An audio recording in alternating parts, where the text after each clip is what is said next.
So, to kind of close out our introduction to computing for engineers, we're going to just give a brief overview of some emerging trends within engineering.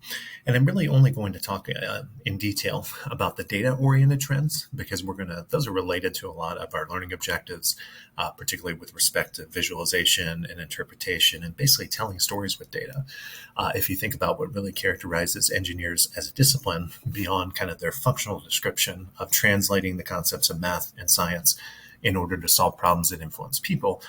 They're also just thought to be very quantitative by nature. So it's really just in our blood to be data oriented.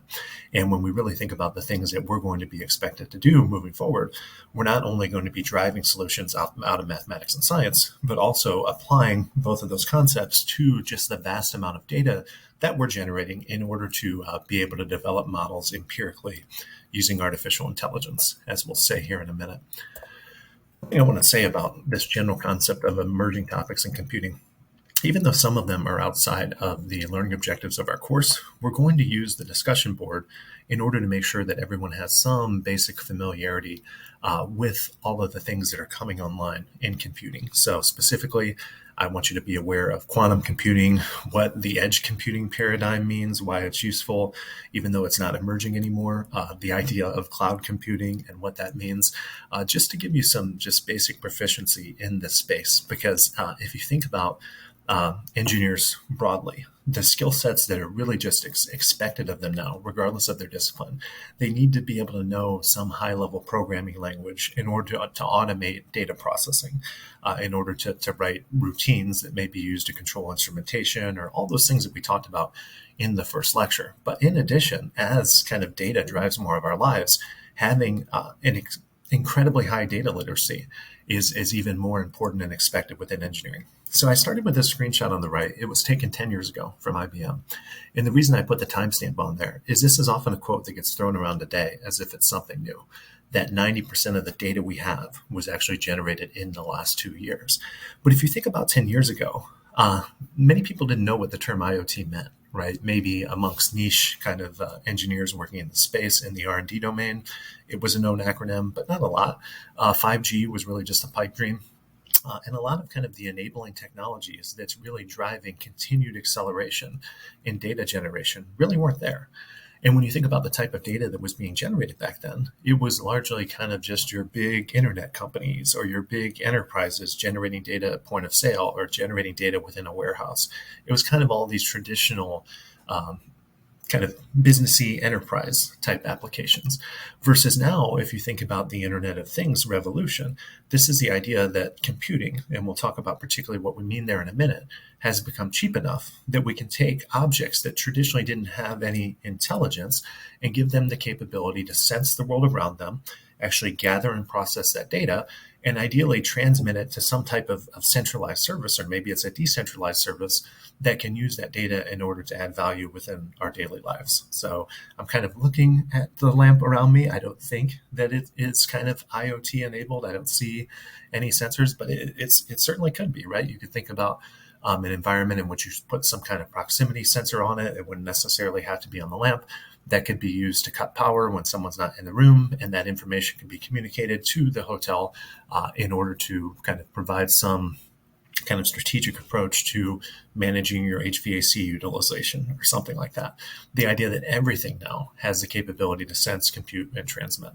So IoT is driving a continued increase in data generation. Of course, for all of this to work, particularly in a kind of wireless or field deployed environment, having very low latency and very high bandwidth communication through 5G is one of the enabling technologies for continued increase in data generation. And in addition, storage, right? You can generate all this, but if you don't have a place to put it, it's not going to be of much value. I think the other thing that I put on the end there that's really driving kind of the continued proliferation of data generation is people being willing to share their data. And of course, this isn't the case in all environments. There's privacy concerns associated with sharing some data, of course. If you're familiar with the term federated learning, that's where this ideal kind of comes into play, an approach to allow people to benefit from the scale of others' data without necessarily sharing the data directly, but instead sharing the models. In addition, kind of in the open source framework, Obviously, if that data is a competitive advantage to your business, it has a very high value proposition. It might not be something you're going to share either. However, generally speaking, people are more willing to share their data now amongst certain communities than they were beforehand. So why does all this matter to us? This isn't a data science class. What data do we need to know if we're non-data engineers? And what I mean by that is there are certainly kind of roles that are focused on engineering solutions within the data pipeline. So I'm talking about anyone that's not working in that space. So if you think about it, as I mentioned in the intro, as engineers, we're expected to be number oriented, quantitative by nature. So the expectation of data literacy for us is going to be very big. And if you kind of think about what's going on in the broader tech ecosystem, there's a push to build data literacy amongst the general public. So if everyone else, all the boats are rising, we have to rise even further.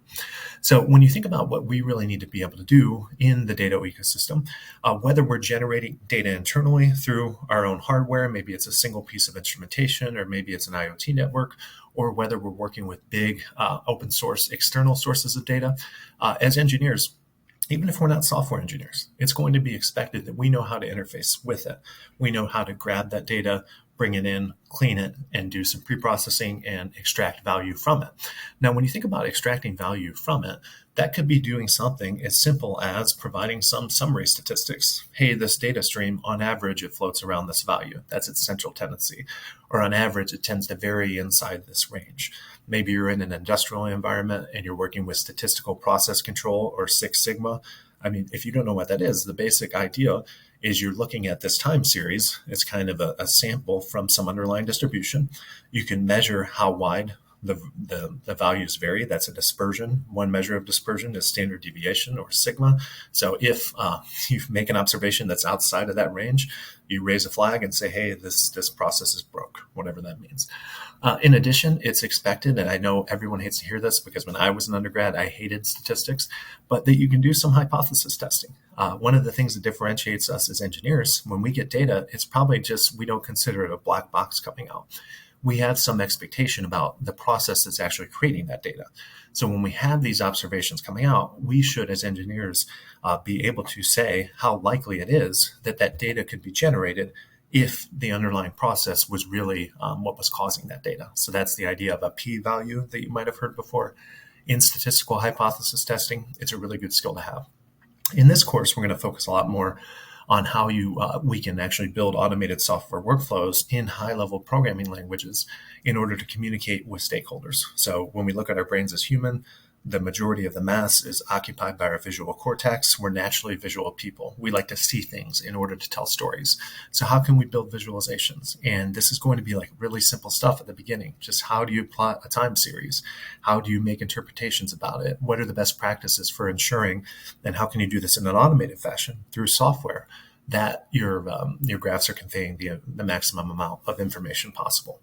In addition, and maybe this is the most important, when we have that data, if you think about it, that data costs money to generate, it costs money to store.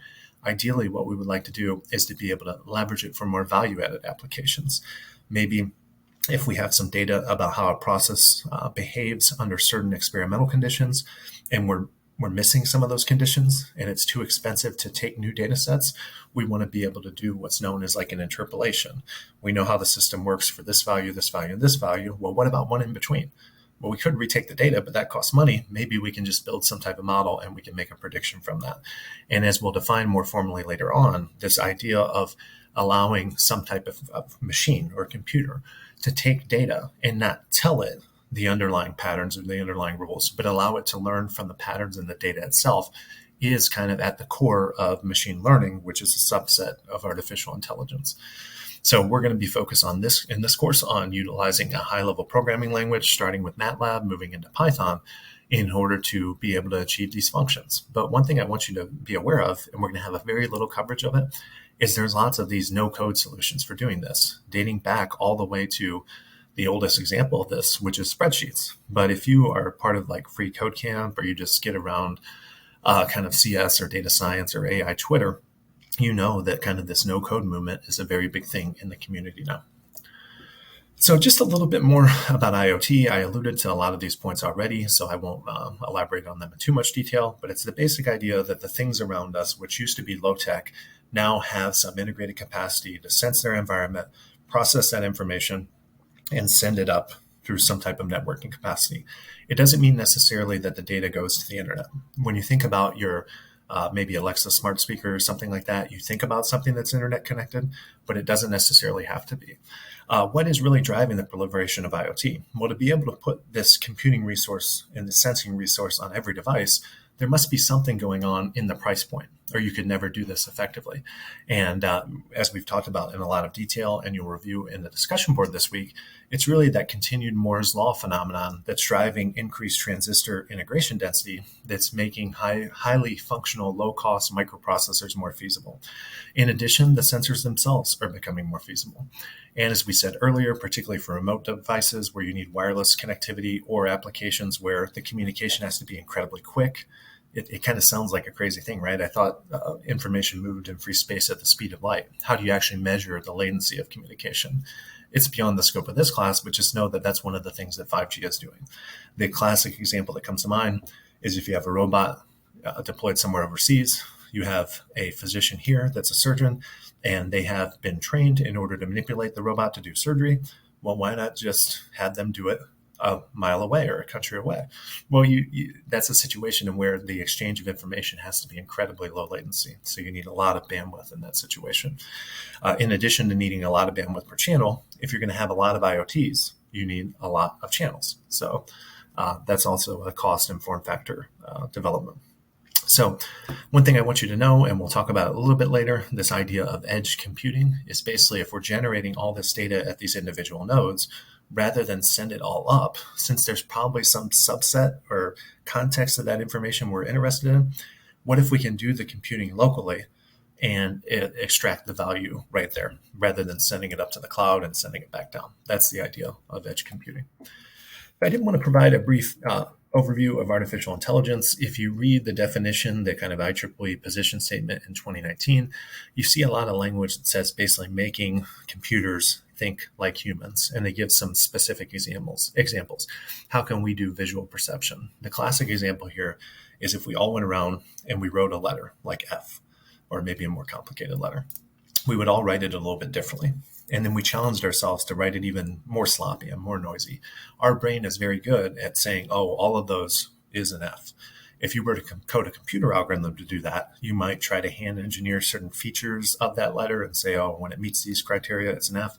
It won't work really well. So AI is very good at allowing the machine to learn through data, kind of that what we're doing within our visual cortex. Lots of other applications there, speech recognition, generally in the language space, decision making, lots of stuff. One thing I want to make you aware, I put a hyperlink out there, IEEE Transactions on AI, a relatively new journal in April of 2021. He says, well, here's my definition of AI. And if you're going to publish in this journal, make sure that your paper is within scope. So it's a continuously evolving definition, but it's generally making machines think like humans.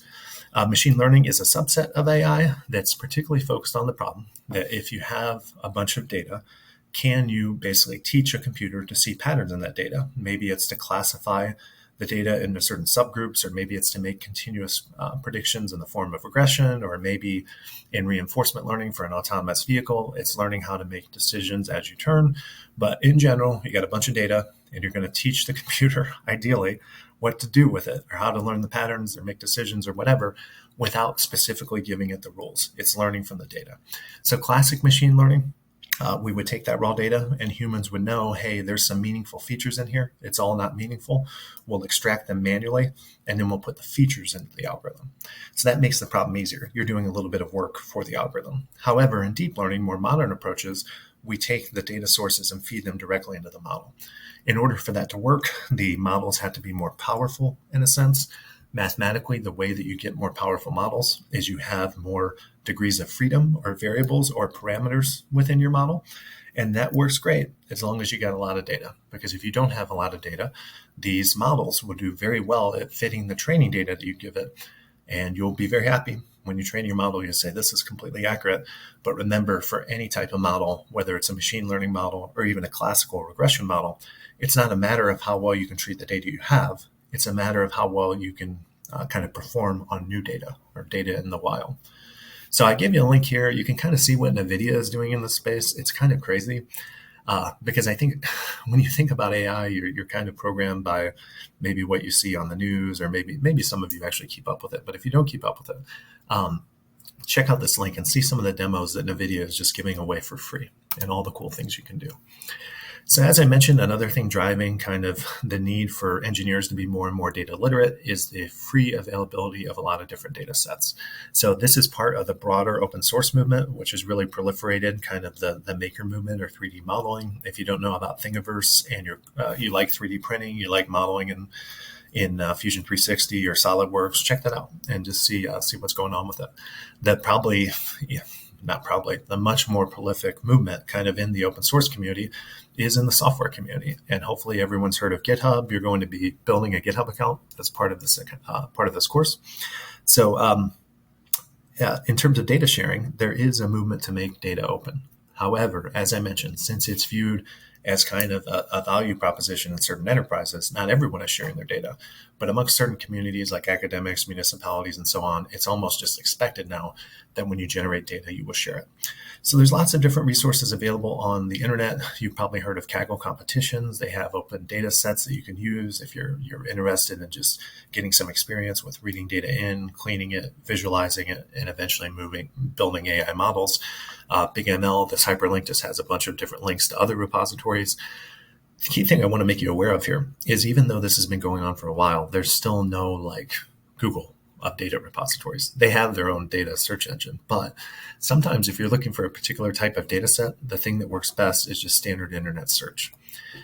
And so we went a lot into how data is kind of forcing engineers to be more literate in computing, but also be aware that there's lots of other developments coming on board in computing that we need to know as engineers. We mentioned quantum, cloud, and edge. We'll take a look at 3 of those throughout our remaining discussion board assignments. Just to give you a little bit of tangible outcomes for this, and we're going to use this file later in the next lecture module, so don't throw it away. But just asking you, does our city in San Antonio have a dedicated data repository site? So you can Google yourself, or you can Google that search term I put there. If you can find it, what's the URL? Can you find a data set which summarizes building permit applications which have been submitted? And if so, what's the file format look like? I mean, this might be a lot of interesting data. Maybe if you're thinking about buying a house locally, you have all of the inflationary pressures, you have the interest rate concerns, you have all of the population trends. It's just hard to wrap your head around it. But one of the things you could do is just look at what kind of activity there is in the construction space. Maybe you could even filter it or zoom in on an area you're interested in investing on. And you could take that data, find it, import it, clean it, visualize it, and tell a story. Maybe it's to a creditor, like a banker that you're looking to borrow the capital for to do the project. So do try to find that spreadsheet and download it. And that's all I'm going to say about a big intro to engineering, intro to computing for engineers. And we will move on to the actual course content, particularly starting in MATLAB, due to what I mentioned about the Excel availability starting soon.